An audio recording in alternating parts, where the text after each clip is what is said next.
Becoming a dad and operating a 7-figure company. What has my experience been and what have I learned from it? I'm just in my car. If you didn't know that I've got 2 huskies, Jax and Nala.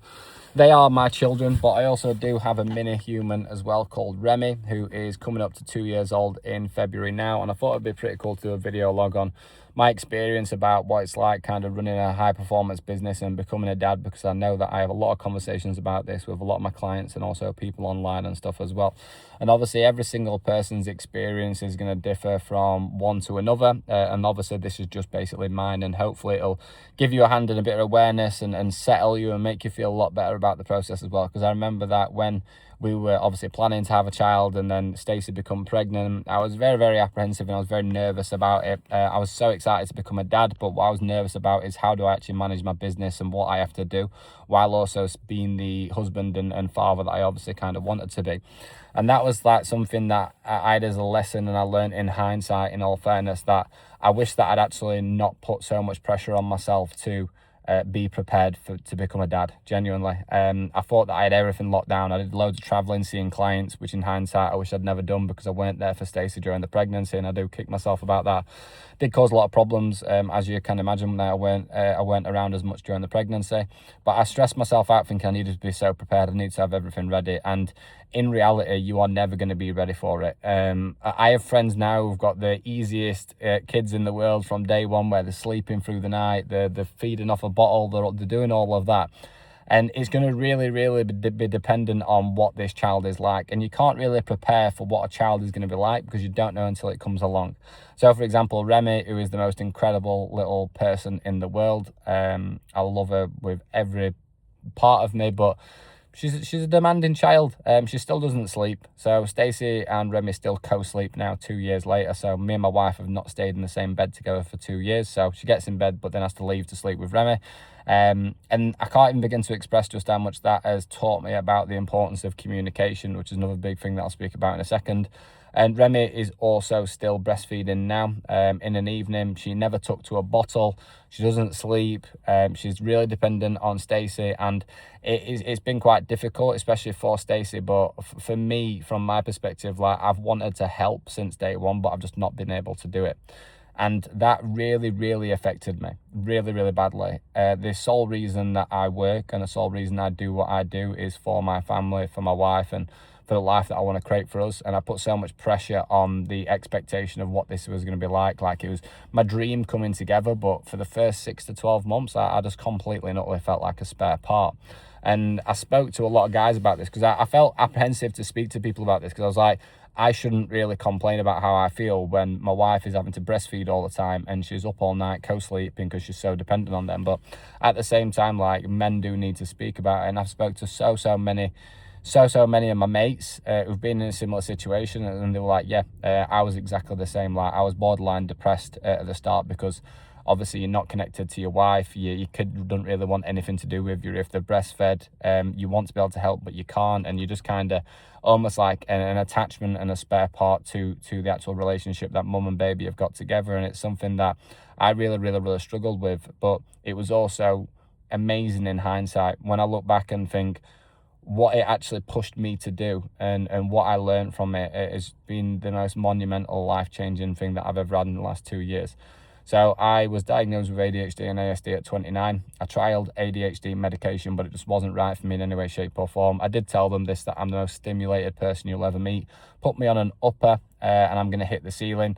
And it just didn't work. But I kind of gave up on the medical route. But when Remy was born, it really put me into a bit of a mental low, where I was like, I didn't feel like I had emotional stability. I was going into a bit of a dark place because I felt quite alone, and I wanted to help, and I wanted to do this, but I just couldn't.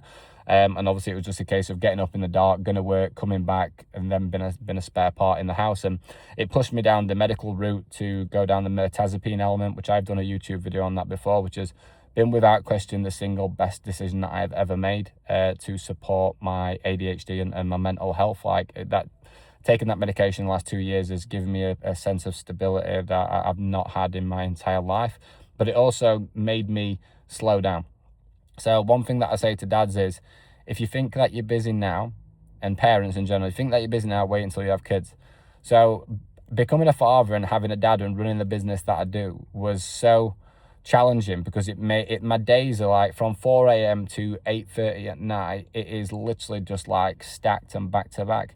But one thing that I say to people is I've never felt so present. So it's like everything speeds up really, really fast. So everything literally decides to go 10 times faster, but then at the same time, everything also slows down, and you become so much more present in the process and present with what you are doing. And that's something that I've really, really appreciated, because, for example, when I was, I don't know, 15, 16, and I kind of started to realize, oh, my head's not working the same as other people. Feeling present was something that I aspired to have, feeling in the moment, feeling in the middle ground, and becoming a father has almost like forced me to do that, because when you've got a baby and you've got a 2-year-old, like, you can't switch off. You've got to be present in that moment. Like, you can't be, if they're doing something, they're probably going to be jumping off a step, or they're going to be climbing up a chair, what like Remy has to do. So it forces you to be present, and it also forces you to have like a lot more gratitude for your life and what you are doing, and forces you to have a lot more kind of work-life balance, they could say. So even though it is tough and it is stressful, so you've got a lot more responsibilities and a lot more commitments, like, it also just brings this level of like equilibrium, because it forces you to be like, I can't be working at 6-7 o'clock at night when I come back, because that's time that I have with my kids, that's time when I'm cooking for my family, that's time when I'm eating. So the pros and the benefits of becoming a father for me is completely and utterly outweighed how tough it was initially at the start.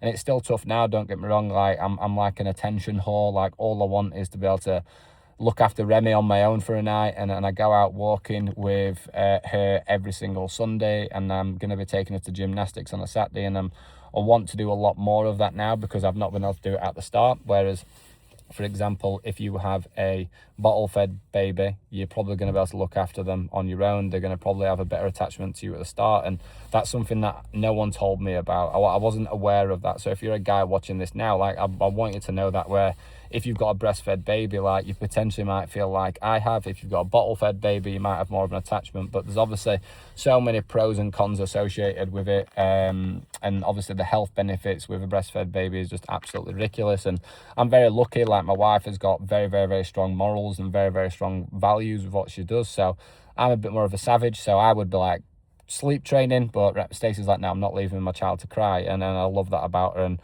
everything else in there. And I'm hopefully going to be actually having a night with Remy soon, which I'm probably going to have the worst night of my life, because she's going to scream at me 5-6 hours, but that's part and parcel of obviously having it. And the tips that I'd kind of recommend if you are coming into having a baby and you are running a business as either a man or a woman in the situation is, you can prepare to an extent for it, but you've just got to be reactive to the child that you have in front of you, because every single baby at every single stage in their development and learning are going to be completely and utterly different to the last ones. So when you're thinking, I need to have everything in my life prepared and whatever, something could, like, this child comes along and all those preparations you put in place go straight out of the window. So don't stress yourself out before the stress actually comes. And then obviously in terms of, like I said, with communication, so like, me and Stacey have had to learn to communicate a hell of a lot better, which we're not perfect at in any way, shape or form. We've had to learn to, at the start of each year, for example, now in the last 2 years, we will book in the weeks where we are going to be going on holiday, the weeks where we are going to be going away, the days that I'm going to be with Remy. So like, gymnastics is a standard thing I do on a Saturday, and also the walk on a Sunday when Stacey's going to have time off. And communication is so important, because we've definitely learned that the hard way. I'm not saying that we've got this picture perfect marriage where we knew this from day one. Like, we've been at each other for 2 years in different areas, and we've had to learn the hard way to be like, just straight up with communication and understand, like, this is how I feel, this is how you feel. So communication in the process, like, without question, is the single most important element.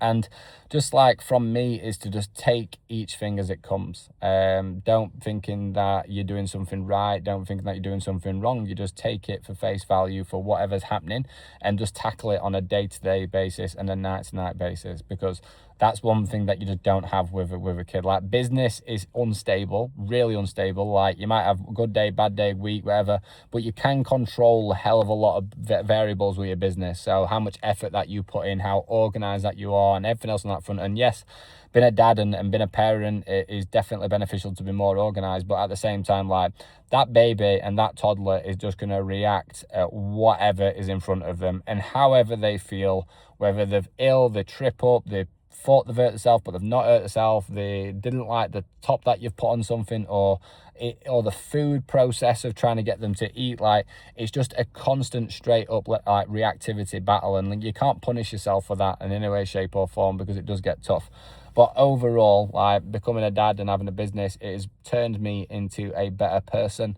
I am more present, I'm more self-aware, I've got better emotional regulation. It's made me force I would say that becoming a dad saved me from myself. I wouldn't say that I liked the version of myself before Remy was born, and I think that's something that has been the biggest thing for me. Is like, I do love who I am as a person. I love my authenticity. I love my beliefs. But I think that before Remy, I was so focused on that first mountain, that climb achievement, and that's how I would value myself. Whereas now as a dad, I value myself based on like how I look after my family and what I've been able to do for my family, and the time that I spend with my family, and also the balance that I have with wanting to actually go home early so I can spend time with Remy and spend time with Stacey, and wanting to book more holidays and trips to spend time with them. So I know that a lot of people always say like they want to wait until they're in a better point in their career to have a kid, and I do agree to an extent. Like, look, I'm 29 years old when we obviously had a child, and I'd been working for 9 years. Not saying like start having a kid at 21, 22, probably won't recommend that in general. Please enjoy yourself.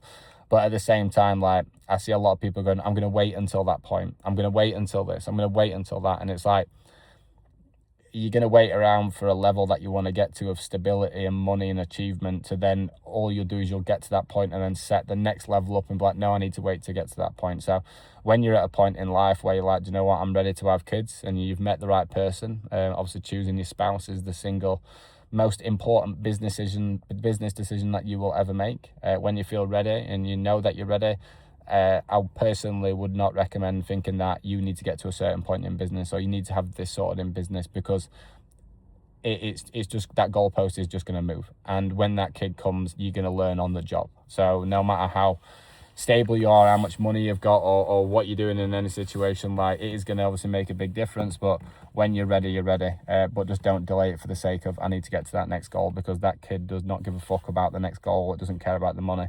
It just cares about how much you love them and how much you take care of them. And at the end of the day, like, if you love your kids and you're a good person, that you're going to do that naturally anyway. So that's my experience of becoming a dad.